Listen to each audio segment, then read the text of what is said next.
എന്താ പറഞ്ഞത്? സുഖമാണോ?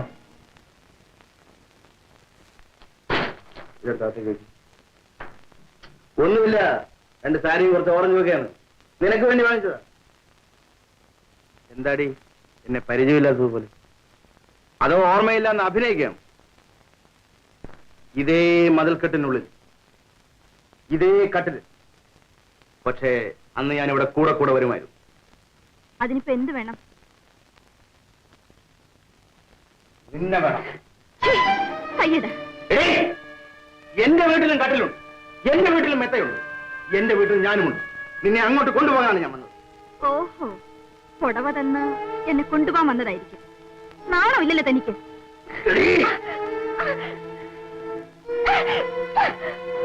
ശീലാവധി ചമയുകയാണോ? എല്ലാ സൗകര്യങ്ങളും തരാം. തനിച്ച് താമസിക്കാൻ ഒരു വീടും തരാം. ഗോപിയുടെ വെപ്പാട്ടി എന്ന് പറഞ്ഞാൽ അതിന്റെ അന്തസ് എന്താണെന്ന് എനിക്കറിയാം. എത്രയോ സ്ത്രീകൾ ഈ സ്ഥാനത്തിന് വേണ്ടി എന്റെ പുറകെ നടക്കുക. എന്തു പറയുന്നു? ഞാൻ പറയുന്നത് കേൾക്കൂ. ഞാനിപ്പോ പഴയ മാലതിയല്ല. നല്ലൊരു ജീവിതം തുടങ്ങാൻ ശ്രമിക്കുന്ന എന്നെ എന്തിനിങ്ങനെ ശല്യപ്പെടുത്തുന്നു? ഈ കാര്യം വേലുച്ചേട്ടൻ അറിഞ്ഞാൽ നിങ്ങൾ വെറുതെ വിടില്ല. വേലു? ഞാൻ അറിയാത്തൊരു വേലു പുതിയ ഉദ്യോഗം കൊടുത്തിരിക്കുകയാണ്. ഭർത്താവ് ഉദ്യോഗം. എന്ത് ശമ്പളം കൊടുക്കുന്നുണ്ട്? ഭാഗ്യദേവത നിന്നെ അന്വേഷിച്ചു വന്നിരിക്കുകയാണ്. ഇനി ഇതുപോലൊരു അവസരം ഞാൻ തരുമെന്ന് വിചാരിക്കരുത്. മര്യാദ മര്യാദയ്ക്ക് ഇവിടുന്ന് പോകാനാ പറഞ്ഞത്. ഇല്ലെങ്കിൽ ബഹളം വെച്ച് ആളുകളെ കൂട്ടും. ബഹളം വെക്കും. എങ്കിലും കാണട്ടെ.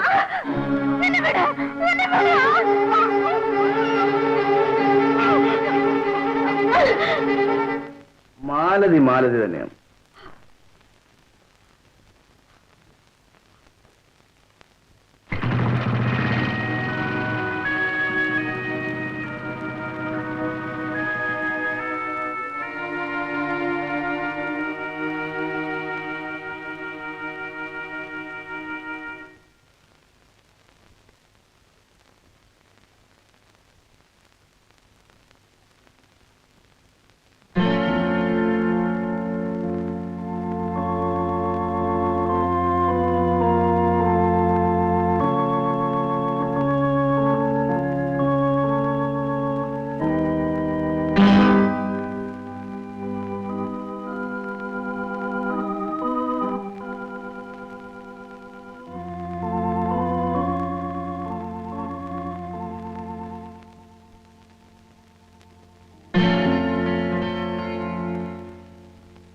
പോയ കാര്യം എന്തായി?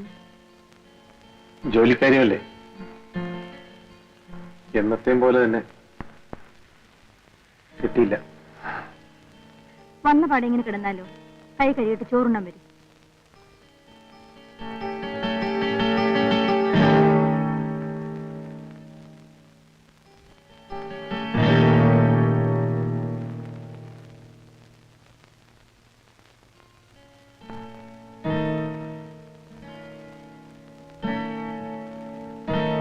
ഇതല്ലേ നിങ്ങൾ നോക്കുന്നത്?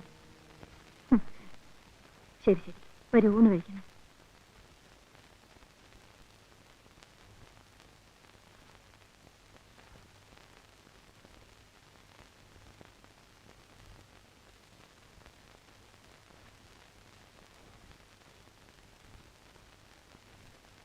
നിസ്സാരമായൊരു ബീഡി കഷ്ണം സംശയത്തിനിടെ ഉണ്ടാക്കിയല്ലേ? ബീഡിയുടെ ഉടമസ്ഥൻ ആരാണെന്ന് ചോദിച്ചില്ലല്ലോ. ചോദിച്ചെങ്കിലേ പറയാം. നിങ്ങളുടെ അനുജൻ ഗോപിയാണ്. അവനോട് വന്നിരുന്നോ? അതെ, വന്നിരുന്നു. ഞാൻ അവന്റെ കൂടെ പാർക്കണമെന്ന്, വെപ്പാട്ടിയായിട്ട്. സകല സൗകര്യങ്ങളും തരാമെന്ന്. പക്ഷേ ഞാനവനെ ഓടിച്ചു വിട്ടു. അവനെ നിനക്ക് നേരത്തെ അറിയാം?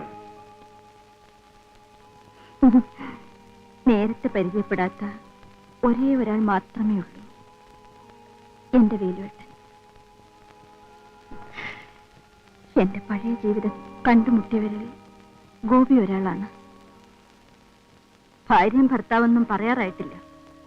അപ്പോഴേക്കും സംശയം കണ്ടില്ലേ? ആൺവർഗത്തിന്റെ കൂടപ്പിറപ്പല്ലേ സംശയം.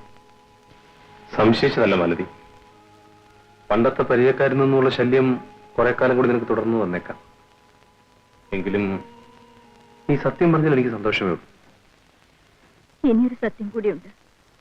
എന്താ? ഗോപി എന്നെ ബലാത്കാരമായി കെട്ടിപ്പിടിച്ച് ദാ ഇത് കണ്ടില്ലേ?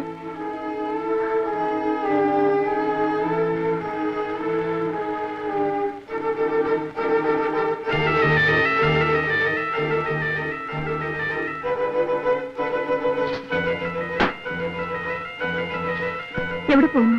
ഗോപിയുടെ വീട്ടിലേക്കോ? അതെ. അടിപിടി കൂടി അപകടമൊന്നും ഉണ്ടാക്കരുതേ. ഒന്ന് നിൽക്കൂ.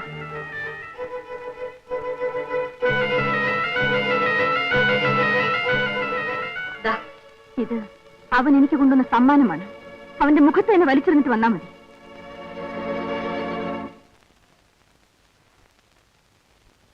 എടി ഭാർഗവി, ഈ കഥ തുറന്നിട്ട് റോഡെ പോകുന്ന പട്ടിയും പൂച്ചയൊക്കെ അകത്ത് കയറുമെന്ന് അറിയാമേ. ഓടിയാട്ട് എന്തേ കേറി വന്നത് പട്ടിയാണെങ്കിൽ നിന്റെ അമ്മ പ്രസവിച്ചതാണ്. നിന്നേക്കാൾ മുമ്പേ ജനിച്ചവനാണടാ.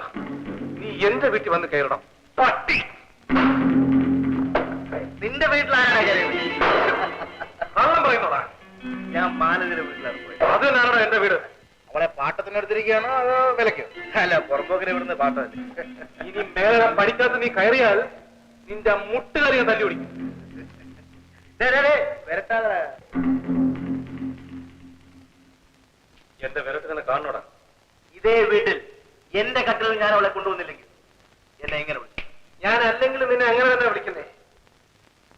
നിനക്കെന്റെ മാലതി അറിഞ്ഞുകൂടാ. നിന്റെ മാലതി എനിക്ക് അറിഞ്ഞുകൂടാ അല്ലേ? അവളുടെ ശരീരത്ത് എത്ര മറവുണ്ടെന്ന് നിനക്കറിയാം. എന്റെ അടുത്ത് എന്നെ കണക്കണം. ഗോപി, ഞാൻ നിന്റെ ചേട്ടനാണെന്നുള്ള കാര്യം നീ ഓർമ്മിക്കുന്നില്ലെങ്കിലും നീ എന്റെ അനിയനാണെന്നുള്ള കാര്യം ഞാൻ പലപ്പോഴും ഓർത്തു പോകാറുണ്ട്.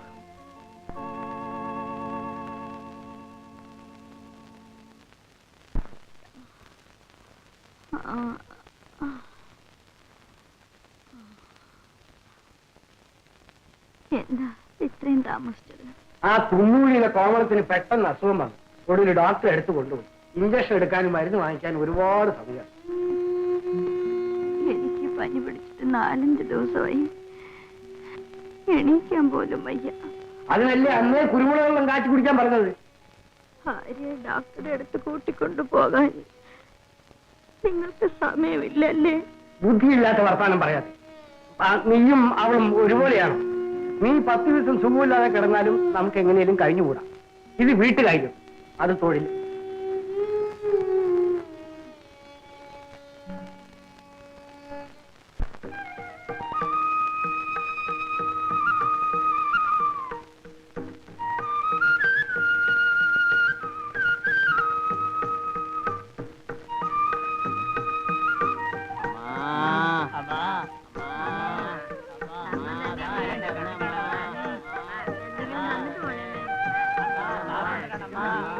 പണ്ടിവിടെ വരുമ്പോഴെല്ലാം ഓരോ രൂപ തരുമായിരുന്നു. ഇപ്പൊ അവള് മോന്തേ തിരിച്ചുകൊണ്ട് പോണ കണ്ടില്ലേ? ഓ മൂതേ.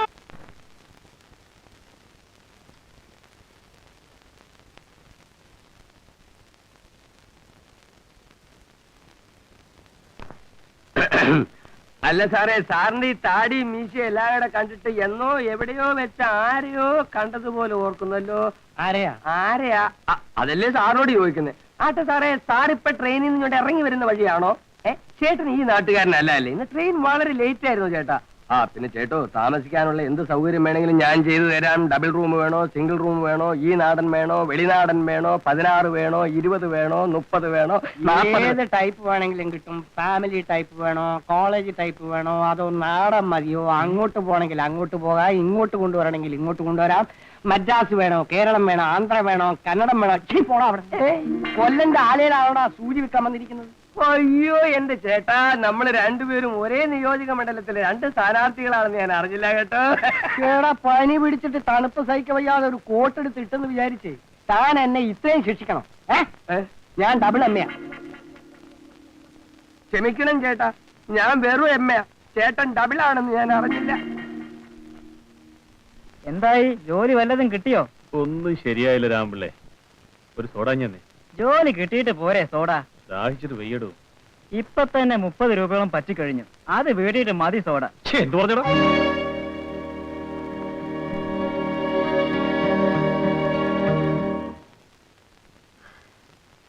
ഇതാണ് ചേട്ടാ ലോകം. എന്ത് ചെയ്യാം? മര്യാദക്കാരനായി ജീവിച്ചിട്ട് എന്താ കാര്യം? ആർക്ക് വേണ്ടി?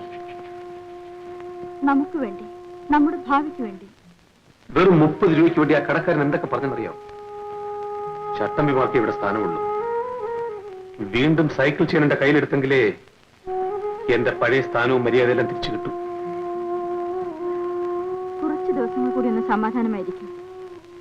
ഒരു ജോലി കിട്ടിക്കഴിഞ്ഞാൽ എല്ലാം ശരിയായിക്കൊള്ളും. ദിവസവും ആ കടക്കാരന്റെ മുന്നിൽ കൂടെ വേണ്ടേ പോകേണ്ടത്?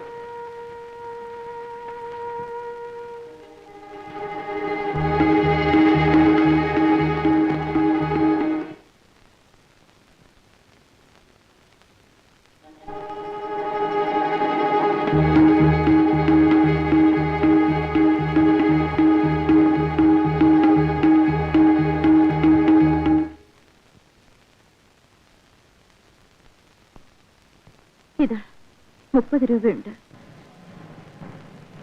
ഇതെവിടുത്താ?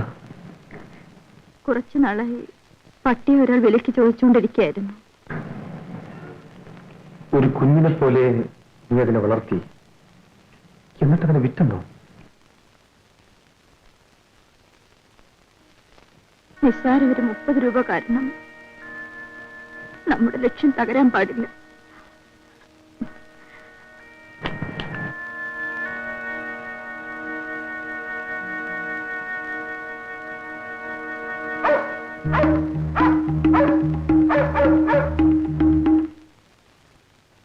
ശാന്തേ, ഇതുവരെ എവിടെയായിരുന്നു? എന്താ ഇത്ര താമസിച്ചത്? കോളേജിൽ നിന്ന് നടന്നാ വന്നത്. കോളേജിൽ നിന്ന് നടന്നു വന്നു? അതെ. ആട്ടെ, ബസ് കൂലിക്ക് വന്ന കാശ് എന്ത് ചെയ്തു? ചായ കുടിച്ചു. ആദ്യം ചായ കുടിയിലായിരിക്കും തുടങ്ങുന്നത്, പിന്നെ ചെലവ് കണ്ടമാനമാകും. അച്ഛൻ തരുന്ന 25 പൈസക്ക് എന്ത് കണ്ടമാനം കിട്ടും? എന്റെ കയ്യിൽ നിന്നും പോക്കറ്റ് മണി നിനക്ക് കിട്ടാൻ പോകുന്നില്ല. എങ്കിൽ പിന്നെ എന്താ താമസിച്ചു വന്നെന്നും ചോദിക്കരുത്.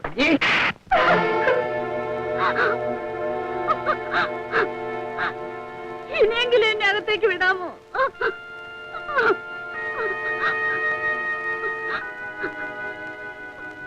എന്താ രാഘവല്ലേ, നിങ്ങളുടെ യൂണിയനൊക്കെ ഇപ്പൊ എങ്ങനെയുണ്ട്? യൂണിയനോ? ഇടയ്ക്ക് അങ്ങനെ പാല് വിരിയുന്ന പോലെ പെരിയാറുണ്ട് സാറേ.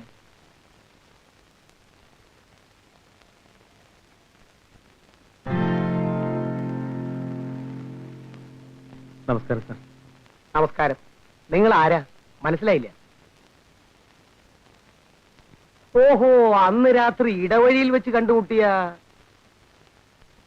സാറിന് കുഴപ്പമൊന്നുമില്ലല്ലോ? എന്റെ മക്കളുടെ ഭാഗ്യം കൊണ്ട് കുഴപ്പമൊന്നുമില്ല. ഇരിക്കൂ. വേണ്ട സാർ, ഞാനിവിടെ നിന്നോളാം. അപ്പോ തൊഴിലൊക്കെ പണ്ടത്തെ പോലെ? അയ്യോ ഇല്ല സാർ, ഞാനതെല്ലാം നിർത്തി. നേരെ ചൊവ്വേ ജീവിക്കാനുള്ള ശ്രമമാണ് സാർ. പക്ഷെ എവിടെ ഒരു ജോലി കിട്ടുന്നില്ല. അങ്ങനെയാണോ? എത്ര വരെ പഠിച്ചിട്ടുണ്ട്? ഓഹോ, ഒരിടത്ത് ഒരു സ്റ്റോർ അറ്റൻഡറുടെ ജോലിയുണ്ട്, ചെയ്യാമോ? ശരി. പക്ഷേ 2000 രൂപ ഡെപ്പോസിറ്റ് കെട്ടേണ്ടി വരും. അതെങ്ങനെയും ഒപ്പിക്കാമോ? ഞാൻ ശ്രമിച്ചു നോക്കാം സാർ. ശരി, എന്നാൽ രൂപ കിട്ടിയ ഉടനെ എന്നെ ഒന്ന് കാണണം കേട്ടോ. ശരി.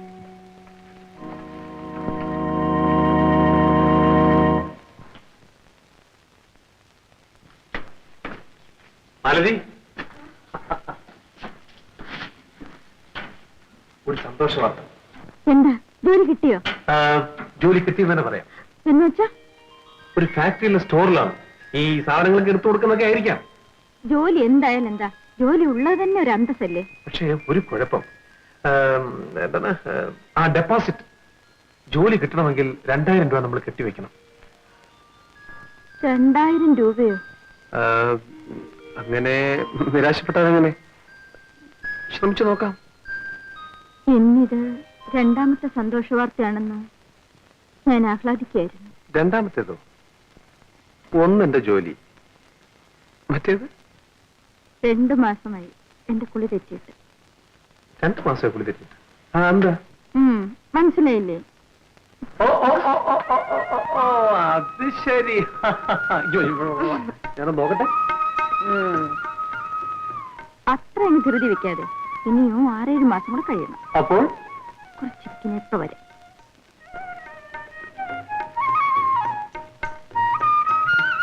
ഇതാ ഇങ്ങനെ ഇരിക്കും.